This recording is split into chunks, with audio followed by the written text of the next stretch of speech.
코로나19 확산세가 워낙 빠릅니다. 미국, 독일, 프랑스, 스페인, 이탈리아 등등 소위 우리가 선진국이라고 부르는 국가들이 국가 전망의 위기에 처해 있습니다.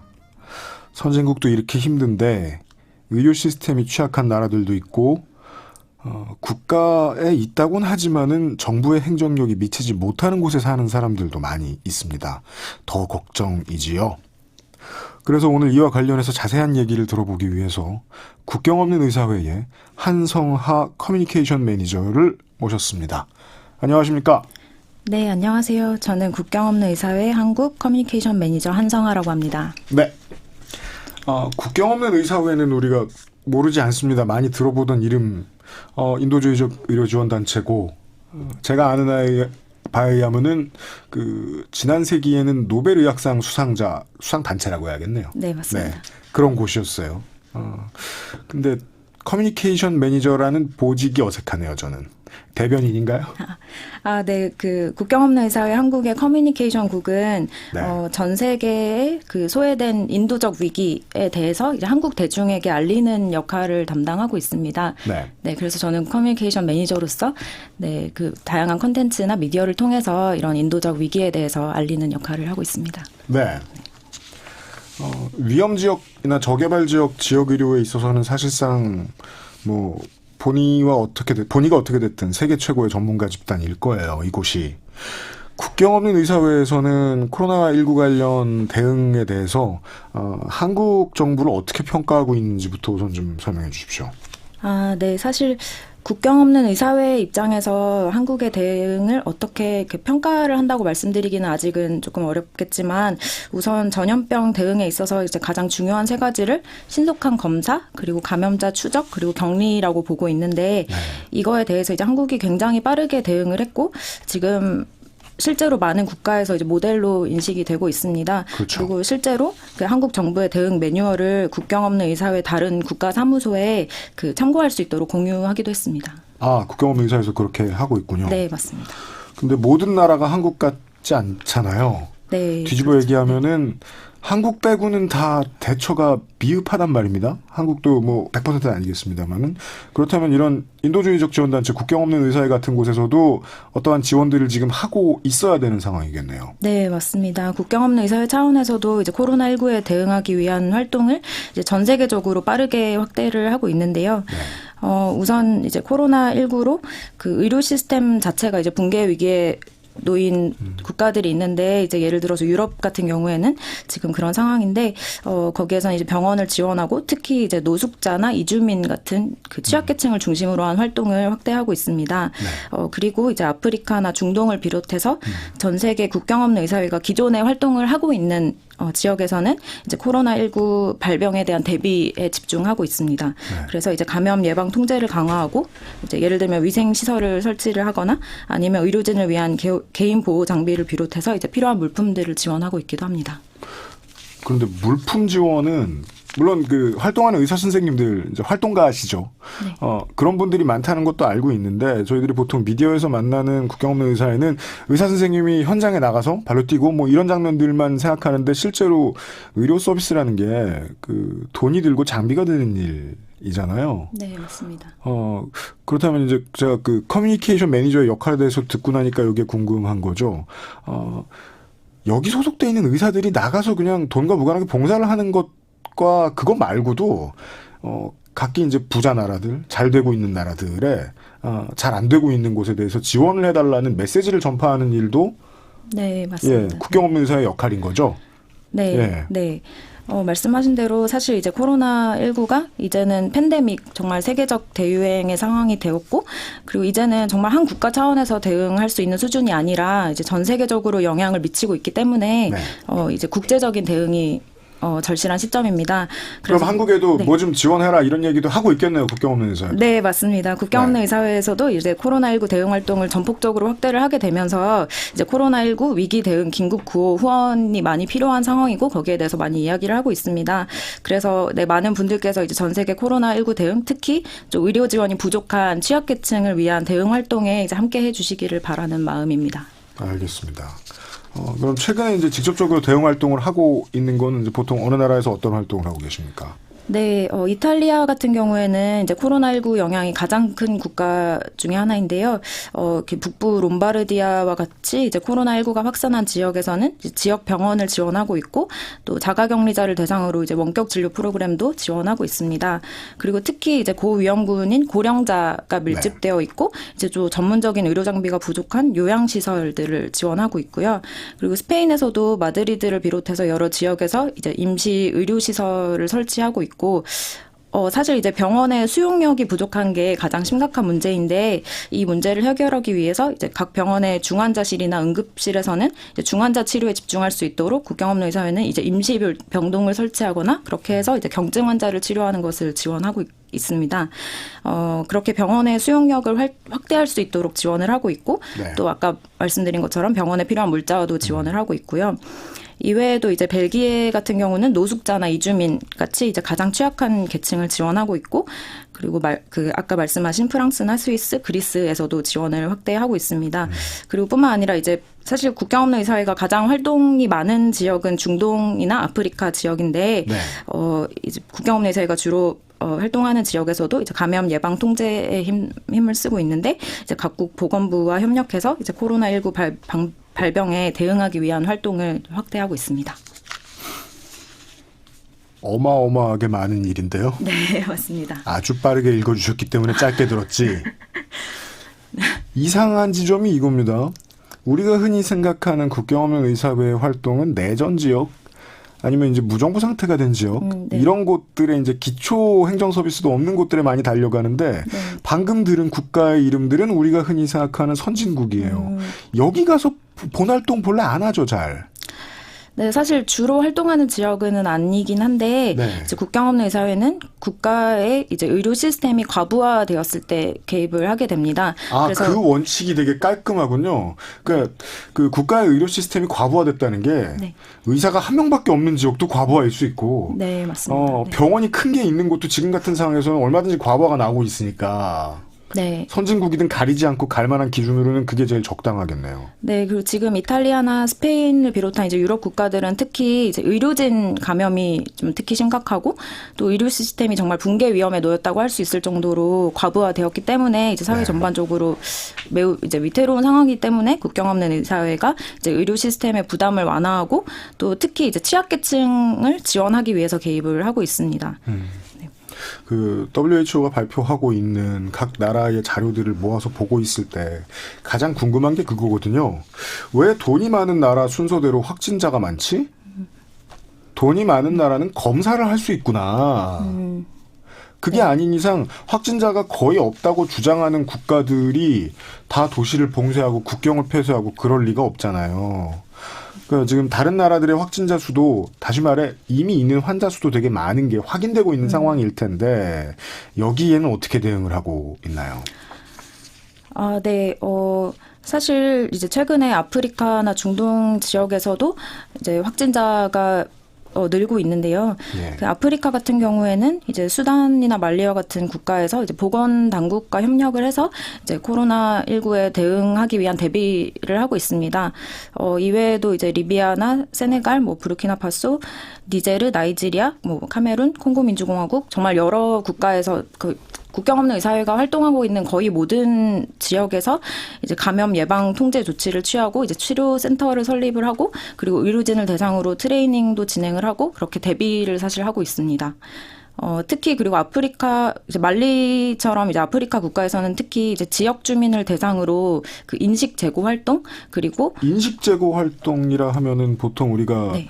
그 중앙아프리카 아래쪽이 에볼라가 많이 성행한 적이 있다 보니까 그 없는 살림에 이제 저 면역 기능을 제대로 돌아가게 할 수 있는 방법들이 막 개발됐다고들 하잖아요. 네. 손 씻을 곳이 엄청 많이 개발됐다, 많이 만들어놨다거나 네, 하는 네. 그런 교육 사업 같은 것도 네, 맞습니다. 이곳의 업무의 일부가 되겠군요. 네. 그래서 예. 말씀하신 이제 보건 증진 교육에도 집중을 하고 있고 네. 말씀하신 것처럼 지역 병원이나 보건소에 이제 위생 시설 이렇게 손을 씻을 수 있는 위생 시설을 설치하고 있기도 합니다. 그런 일도 해요? 네. 그 지금까지 제가 받은 인상을 짧게 줄이면 다음과 같습니다. 하는 일이 너무 많다. 안 하는 일이 없군요, 관련해서. 근데 이제 이런 게 걱정인 거예요. 이 대도시들 이제 많이 발병한 대도시들 우한이나 밀라노나 뉴욕의 사례가 다 마찬가지였어요. 도시가 봉쇄되는 수준이 되다 보니까 네. 의료진이나 구호 인력이 거기 달려가고 싶어도 못 들어가는 상황들이 나오는 네, 맞습니다. 경우들. 근데 네. 국경 없는 의사회는 국경을 넘나들고 다니잖아요. 네, 맞습니다. 예. 아무래도 이제 각 국가에서 이제 이동 제한 조치를 취하고 있는 상황이라서 예. 사실 국경 없는 의사회 입장에서는 국제 구호 활동가를 파견하거나 아니면 물자 수송하는데 어려움을 많이 겪고 있습니다. 그나마 이제 다행히 국경 없는 의사회 활동가 중에 이제 80, 90% 가까이가 현지 활동가이거든요. 네. 그래서 현지 활동가가 역할을 다해주고 있어서 이제 의료 지원을 이어가고는 있지만 그러니까 아무래도 이동 제한 조치가 이제 단체의 주요 활동에 영향을 미치고 있는 것은 사실입니다. 사회가 인재들을 어떻게 키우느냐, 의사 선생님들을 어떻게 키워낼 수 있느냐를 생각해 보면 그러면 가장 걱정되는 부분은 여전히 제가 좀 전에 말씀드렸던 내전 지역, 무정부 상태의 지역, 가장 대표적인 건 이제 난민들 많이 살고 있는 곳, 네, 이런 맞습니다. 곳이겠어요. 네. 예. 아무래도 이제 말씀하신 것처럼 의료 시스템이 취약한 국가이거나 아니면 분쟁의 영향을 받고 있는 지역, 아니면 이제 빈민가나 난민 캠프처럼 이제 기본적인 예방 조치를 취하는 것조차 불가능한 그런 열악한 지역에서 이제 코로나19가 확산하는 것을 가장 우려하고 있습니다. 그리고 그 열악함의 수준을 좀 혹시 설명해 주실 수 있나요? 네, 한 가지 예를 든다면 이제 그리스에 있는 그 모리아 난민 캠프 같은 경우에는 네. 그 어떤 지역에서는 수도 시설 한 개를 1,300명이 사용하는 곳도 있다고 합니다. 비누는 당연히 없고 그리고 한 평도 되지 않는 공간에 대여섯 명이 함께 생활을 하고 있다고 합니다. 그렇게 밀집되어 있고 그리고 위생 시설이 부족하기 때문에 네. 이제 코로나19가 발병하는 순간 이제 난민 캠프 전체에 급격하게 확산할 위험이 매우 높다고 할 수 있습니다. 1,300명이 수도를 하나를 쓴다. 네, 그렇다고 합니다. 이건 손 씻으러 가다가 감염병에 옮을 가능성이 엄청 높은 그런 정도 수준이잖아요. 네, 맞습니다. 사실 예. 그리스뿐만 아니라 이제 방글라데시 그 로힝야 난민 캠프도 마찬가지인데 그렇죠. 사실 이제 난민 캠프는 대부분 이제 환경이 비위생적이고 그리고 굉장히 밀집되어 있기 때문에 정말 우리가 평소에 하는 손 씻기라든지 아니면 물리적 거리두기 그런 그 기본적인 예방 수칙을 전혀 실천할 수가 없는 환경입니다. 그래서 이제 바이러스에 굉장히 취약할 수밖에 없습니다. 이게 이제 청취자 여러분들을 위해서 짧게 좀 설명을 드리자면은 말씀하신 이 모리아 난민 캠프라는 곳이 그리스의 레스보스 섬에 있는 곳인데 레스보스 섬은 그리스 근처가 아니라 터키 근처고요. 이 지역은 이 난민 때문에 터키와 그리스 사이에 갈등이 생겨서 현재까지도 정치적으로 티격태격하고 있고 다시 말해 난민들이 들어와 있는 지역을 기침하셔도 됩니다. 네. 기침이 죄악시 돼가지고 기침을 하면 안 되는 게 아니에요. 예. 난민과 관련해서 그리스와 터키가 서로 이제 서로를 비난하고 있으면서 이게 무슨 뜻이냐면은 양쪽 정부 어디도 책임을 지려고 하지 않아서 난민들의 삶의 질이 매우 떨어져 있는 지역이거든요. 이런 지역에서 국경 없는 의사회가 난민 대신 이제 위생과 관련된 인프라에 대한 목소리를 내는 일을 하고 있다. 네, 맞습니다. 이렇게 이해하면 되겠습니까? 네. 국경 없는 의사회는 그래서 이제 말씀하신 그 관련된 모든 당국에 이제 그리스 섬 난민 캠프에 있는 난민들을 이제 좀 그 대피를 시킬 것을 촉구를 하고 있습니다. 네. 아까 말씀드린 것처럼 이제 난민 캠프에는 그 위생 시설이 너무 부족하고 그리고 의료 서비스가 매우 제한적이기 때문에 이제 코로나19의 확산 위험이 굉장히 크기 때문에 그런 건데요. 특히 최근에 이제 그리스 레스보스에서 이제 첫 사례가 확인되면서 이런 조치가 더 시급해졌습니다. 네. 사회적 거리두기가 절대로 되지 않는 곳이기 때문에 네, 맞습니다. 첫 사례라는 건 많은 사례를 담보하는 것일 수도 있겠죠. 맞습니다. 예. 4월 1일에 국경 없는 의사회에서 각국 정부의 코로나 치료제와 진단키트 특허 중지를 촉구하는 성명을 냈다라고 하는데 저도 이 뉴스를 읽고 퍼뜩 네. 정신이 들었어요. 네. 이거 지금 제약회사에 유리하게 쓰이면 인류에게 큰 손해로 돌아오겠구나라는 생각이 들었어요. 네. 이걸 좀 설명해 주십시오, 끝으로. 네, 어떤 내용이었냐면 이제 그 코로나19 대응에 사용되는 치료제나 아니면 진단키트 아니면 추후에 이제 백신이 나온다면 이런 것들에 대해서 특허를 금지하고 이제 말씀하신 대로 특정 제약회사가 이제 폭리를 취하는 것을 막아야 한다는 내용이었는데요. 뭐 돈이야 벌어도 되는데 네. 그 사람들 돈 버느라 많은 사람들이 검사를 못 받고 치료를 늦게 받는 게 문제. 네, 맞습니다. 거죠? 예. 저희가 이런 성명을 낸 이유는 이런 것들이, 이런 치료제나, 백신이 저렴한 가격에 책정이 되어서 이제 모든 사람이, 말씀하신 대로 이제 모든 사람이 접근할 수 있게 해서 정말 말 그대로 더 많은 생명을 살리기 위해서입니다. 네. 이 메시지가 정말 많이 퍼져야겠군요. 끝으로요, 앞으로는 지금 장기화될 거라고도 하고 남반구를 한 바퀴 돌아서 다시 사람들 원래 퍼진 곳이 어딘지 모르겠습니다만 또 돌아올 거란 얘기도 됩니다. 국가를 가장 많이 이 문제로 넘나드는 국경 없는 의사에서 봤을 때 국가 간에 지금 필요한 조치가 있다면? 네, 현재 이제 코로나19가 팬데믹 상황이고 또 여기에 대응하기 위해서는 정말 전 세계적인 연대가 필요한 시점입니다. 특히 이제 국경 없는 의사회처럼 이제 그 취약계층에 대한 의료 지원을 제공하는 단체의 움직임이 이제 제한되지 않도록 국제적인 협력이 있었으면 좋겠고, 그리고 이제 한국도 정말 힘든 시기를 보내고 있지만 정말 상식을 넘어서는 차원의 처지에 있는 그런 난민이나 의료 서비스에서 소외된 사람들을 위한 지원에 또 청취자 여러분들께서도 힘을 실어주시기를 부탁드리고 싶습니다. 알겠습니다.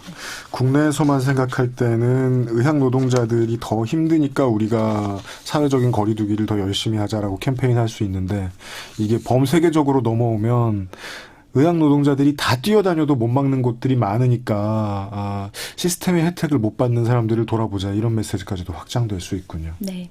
예. 지금 기침은커녕 숨도 못 쉴 정도로 긴장하셨는데 네. 국경 없는 의사회 한성하 커뮤니케이션 매니저가 수고해 주셨습니다. 시간 내주셔서 감사합니다. 네, 초대해 주셔서 감사합니다. 로비 윌리엄스의 It's Only Us를 듣고요. 다음 코너 이어가겠습니다. 지난주 첫 주 방송을 들으셨던 여러분들은 이 별것 아닌 정보를 하나 알고 계실 겁니다. 진행하는 저는 40평생의 생방송이 처음이라고요.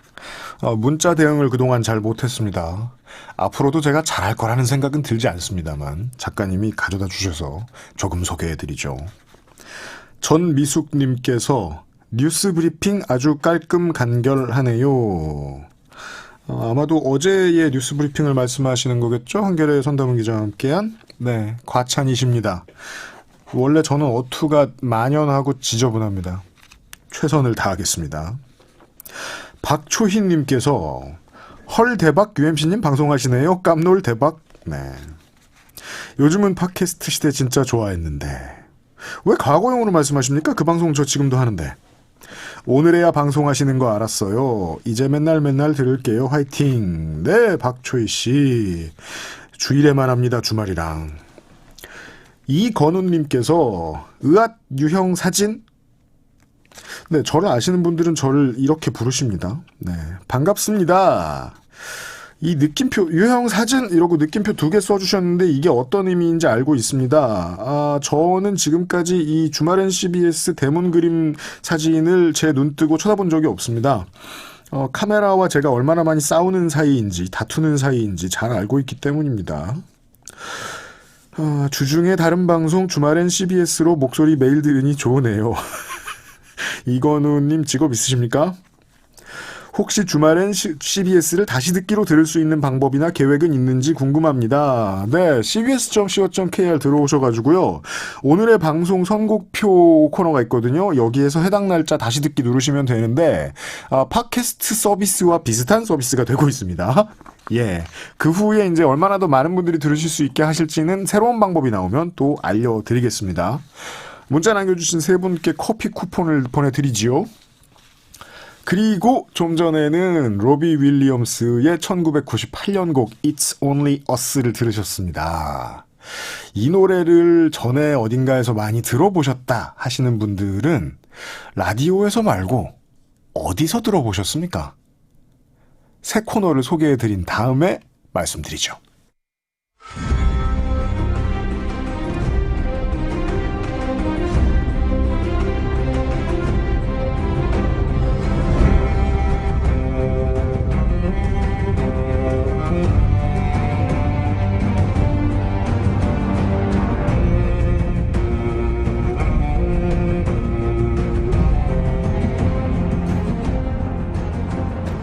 다시 설명을 드리겠는데 주말엔 CBS는 모두를 위한 프로그램이지만 그 와중에도 특히 이런 분들한테 좋습니다. 나도 아이돌 팬이었다고 혹은 지금도 그렇다고 말하고 싶은데 듣는 동료가 내가 십수년 좋아해온 가수가 누군지 모를 것 같다고 생각하시는 분들. 주변의 젊은 사람들이 주말에 클럽 간다고 얘기할 때 나도 갔었는데 그때는 나이트라고 불렀다는 대답을 못 하시는 분들. 할머니 할아버지께서 요즘 애들은 게임만 한다고 타박하실 때 나는 요즘 애가 아닌데 왜 이럴까 자책하거나 억울한 적 있으신 분들 등등. 여러분은 잘못이 없습니다. 우리의 일상과 문화는 바뀐 지 수십 년이 됐는데 미디어가 이걸 못 따라가고 있을 따름입니다. 19세기와 20세기 초중반의 대표 예술 장르는 영화가 맞아요. 그런데 20세기 후반이나 21세기에도 그렇습니까? 영화 이야기 코너랑 비슷합니다. 다만 딱 하나 다른 것. 우리의 삶을 게임으로 이야기하는 게임문학 산책, 게임평론가 이경혁 씨와 함께 하겠습니다. 반갑습니다. 예, 반갑습니다. 이경혁입니다. 저 직업, 게임평론가. 대한민국의 숫자가 너무 적어서 그렇지. 제가 알기로는 하나라는 설도 있어요? 유료로는 아마, 세 손가락 안에 꼽을 거예요.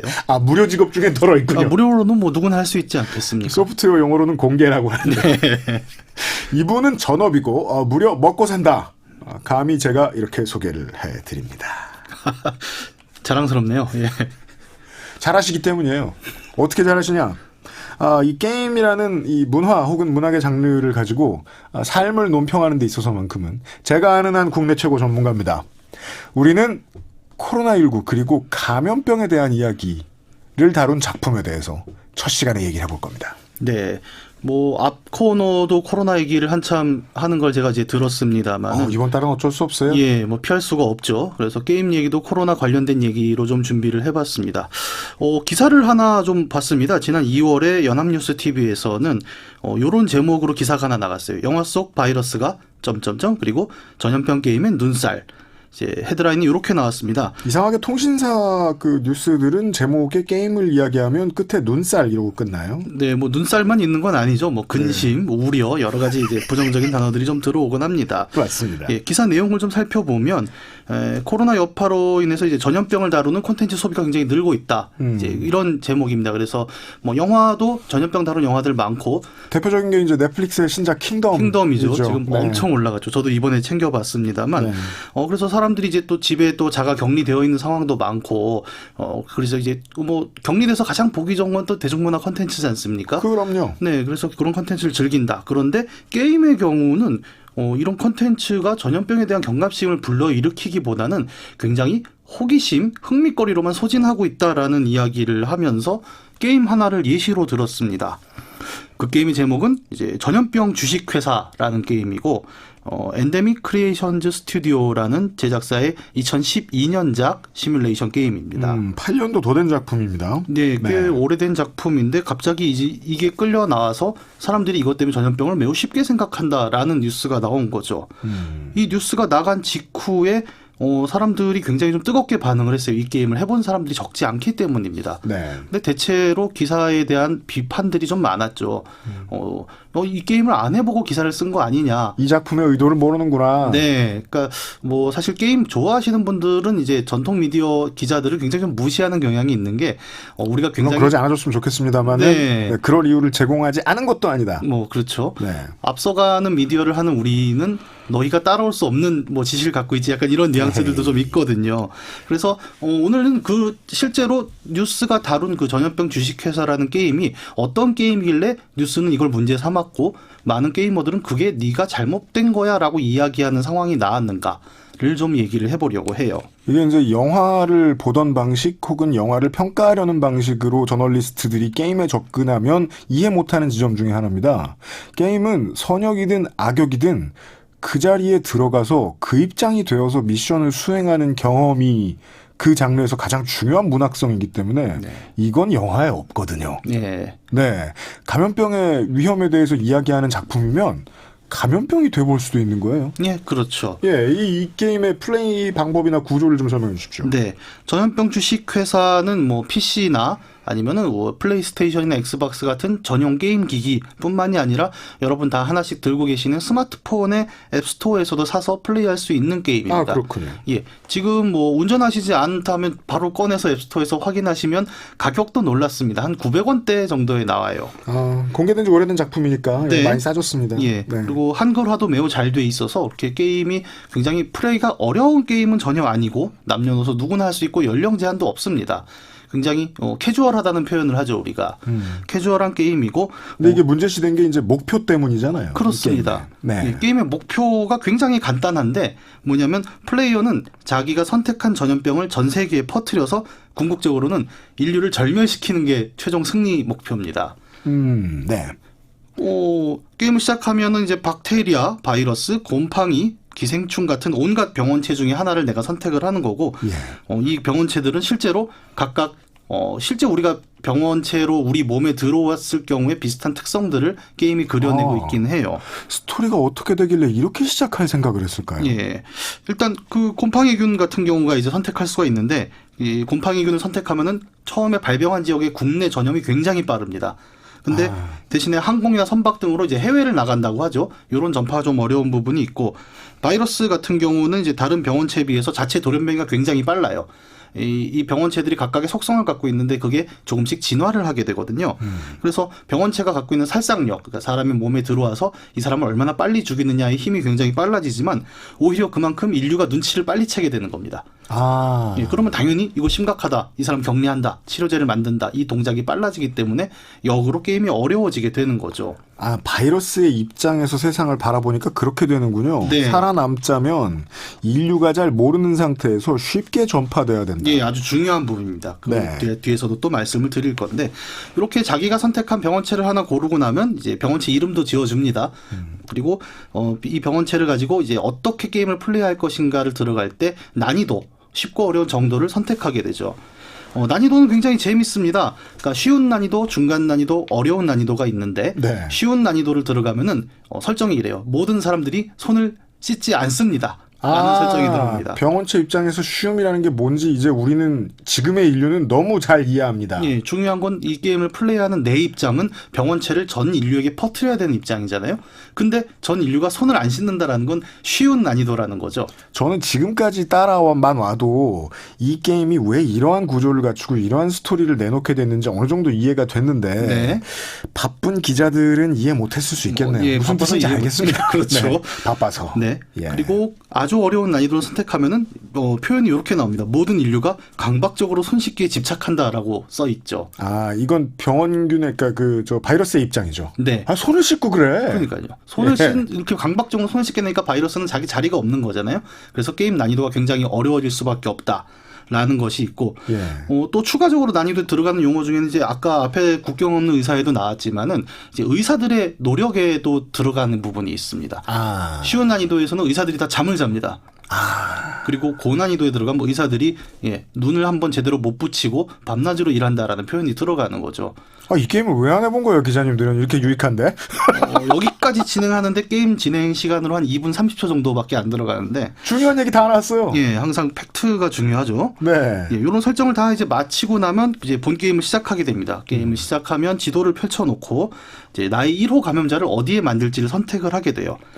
이 최초 발원지도 이제 지역에 따라 좀 성격이 달라집니다. 예를 들어 선진국의 1호를 만들게 되면 당연히 선진국의 경우에는 의료시설이 좋고 또 대부분의 사람들이 이제 항생제를 쉽게 구입할 수 있다라는 설정 때문에 초기 전파가 굉장히 어렵습니다.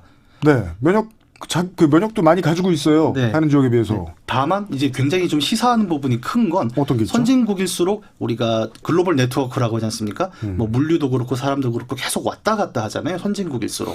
아, 시장과 문화의 세계화가 네. 바이러스의 입장에 끼치는 영향이 있군요. 예, 사람들이 왔다 갔다 하고 물건이 왔다 갔다 하니까 당연히 전염력도 높은 거죠. 선진국에서 시작하면 네. 퍼지긴 어려운데, 네. 그러니까 국내에서 퍼지긴 어려운데 해외로 나가긴 쉬운 편이다. 예, 그렇죠. 뭐 항만도 잘 돼 있고 공항도 잘 돼 있고 모든 것이 쉽게 연결되는 세계가 지금의 선진국이니까요.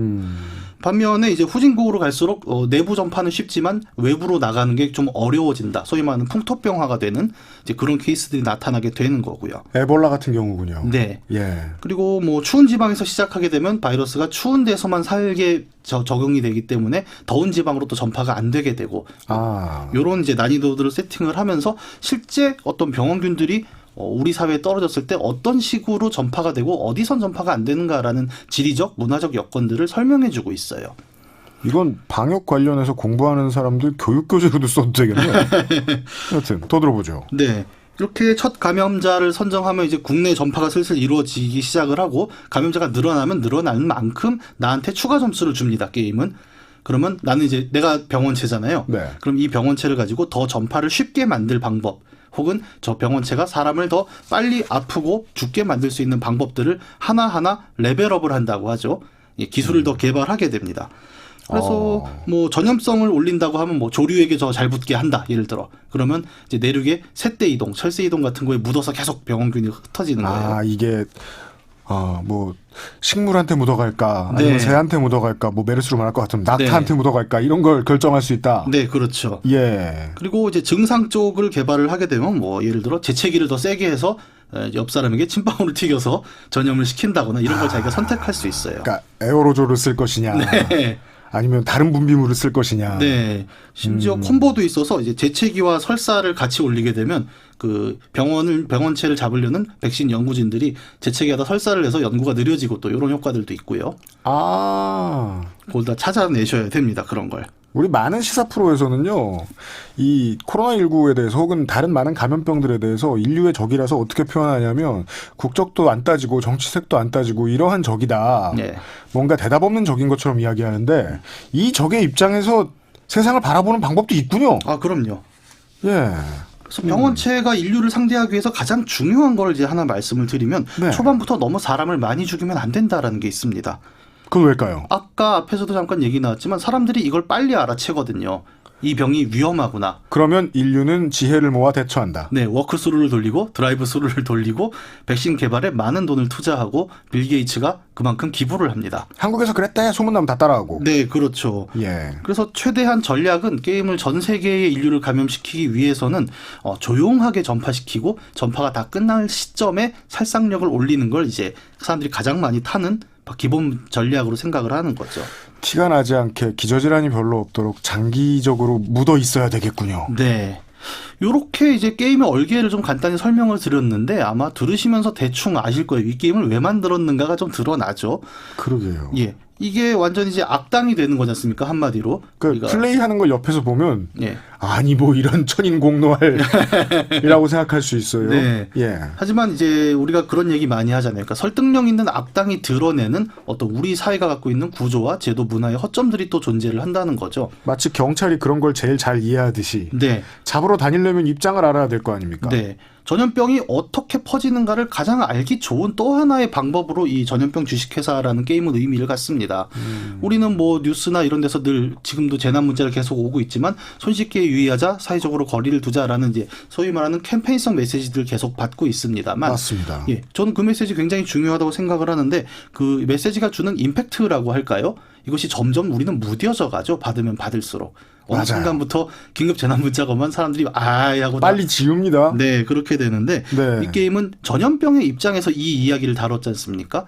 그러다 보니까 우리가 늘 강조하고 있지만 사소하게 지나치는 손 씻기의 문제, 마스크의 문제, 사회적 격리의 문제가 역으로 들어오는 거죠. 이 게임의 주인공인 전염병의 입장에서는 한국은 가장 어려운 난이도의 스테이지죠. 그렇죠. 이렇게 지금 열심히들 또 의학계도 노력하고 사람들도 노력하는 상황이라면 전염병의 입장에서는 굉장히 뚫기 어려운 지역이 될 수밖에 없습니다. 네. 그 사실은 우리가 사람으로서가 아니라 전염병이라는 입장이 되어 봄으로써 좀 더 들어오는 이야기잖아요. 어떤 의미인지 알겠습니다. 네. 그래서 이걸 좀 간략하게 정리를 해보면 이런 표현도 가능할 것 같아요. 전염병 되어보기의 한 사례인 것 같습니다. 우리는 방역의 입장이 아니라 전염병이 되어봄으로써 우리가 지금 하고 있는 것들이 얼마나 전염병을 막는데 큰 공헌을 하고 있는가를 좀 새롭게 보게 되는 거죠. 그냥 손 씻기란 바이러스에게 얼마나 무서운 일인가. 네, 그러니까 마치 거울의 반대편처럼 우리가 지금 하고 있는 방역이 전염병에겐 얼마나 크리티컬한 위험한 일인가를 역으로 확 드러내면서 사회적 거리두기란 전염병에게 얼마나 무서운 일인가. 예, 그렇죠. 예. 그런 점을 보여줌으로써 역으로 우리는 방역의 체계 그리고 지금 우리에게 필요한 일들이 무엇인가를 좀 더 피부 깊숙이 깨닫게 되는 그런 효과를 갖게 되는 거죠. 이건 확실히 이걸 어떻게 영화화시키지? 생각해보면 현재까지 저의 짧은 지식 속에서는 저의 상상력의 공간 속에서는 불가능에 가깝습니다. 예. 전염병의 심정이 돼볼 수는 없잖아요. 아니 뭐 영화로도 이제 그런 여러 가지 그 전염병 다른 상황들을 얘기들은 다루는 게 많아요. 많죠. 하지만 네. 영화란 또 다른 관점이죠. 직접 내가 전염병이 되어본다라는 경우는 영화로 만들기는 사실 쉽지는 않거든요. 그러게요. 네. 실제로 이 게임이 보여주는 되어보기라는 것, 전염병이 되어본다는 방법처럼 게임은 어쨌든 플레이어, 그러니까 네. 매체를 이용하는 사람이 직접 주인공이 돼야 되지 않습니까? 이런 관점으로 여러 가지 전염병을 또 다루면서 굉장히 좀 설득력 있는 이야기들을 풀어낸 경우들이 적지 않습니다. 왜 우리가 첫 시간이니까 여러 가지 소개하는 말씀을 드리게 되는데 2010년대의 최대 히트작 중 한 가지는 그런 게임이 있습니다. 아주 긴 기간 유럽 대륙을 돌면서 배송 차량을 그냥 계속 운행하는 게임이 있죠. 네. 처음에 이 게임이 나왔을 때 이걸 누가 플레이하나 했더니 매니아들이 늘어서 점점 자기 방을 차 안처럼 만드는 사람들이 등장했단 말이에요. 네. 예. 유로 트럭이라는 게임이고 네. 실제로 몇몇 라디오 프로에 사연도 보냈죠. 트럭 운전자라고. 그렇죠. 플레이어들이. 실제로 아닌데. 예, 좀 예. 낚이신 방송도 좀 있었습니다. 그러니까 입장이 되어보기의 특수성에 대해서 오늘은 이야기를 드린 거예요. 네. 예.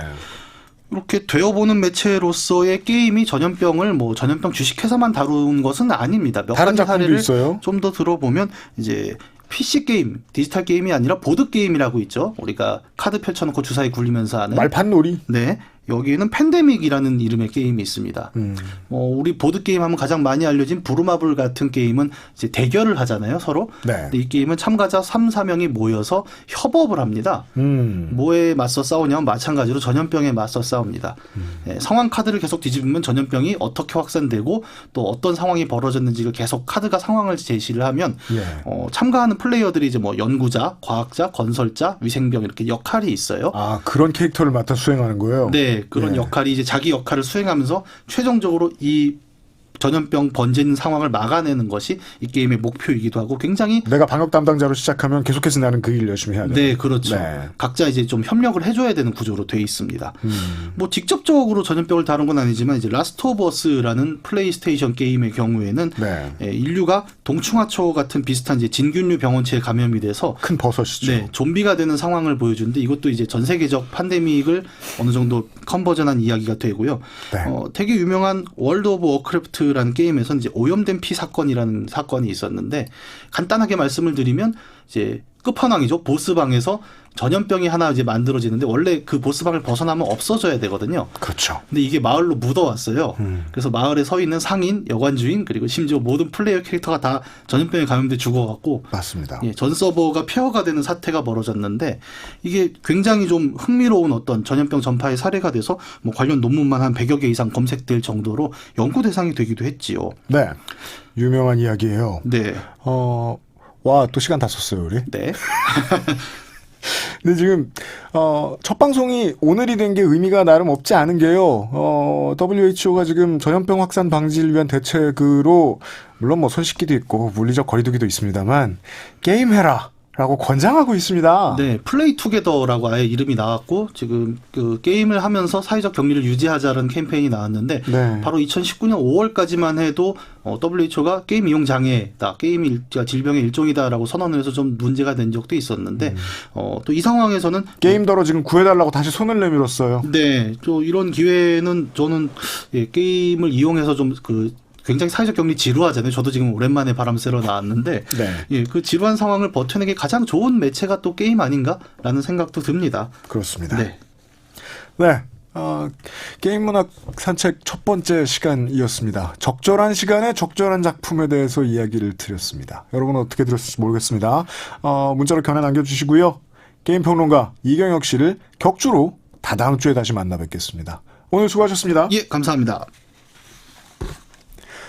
마지막 코너를 소화했군요.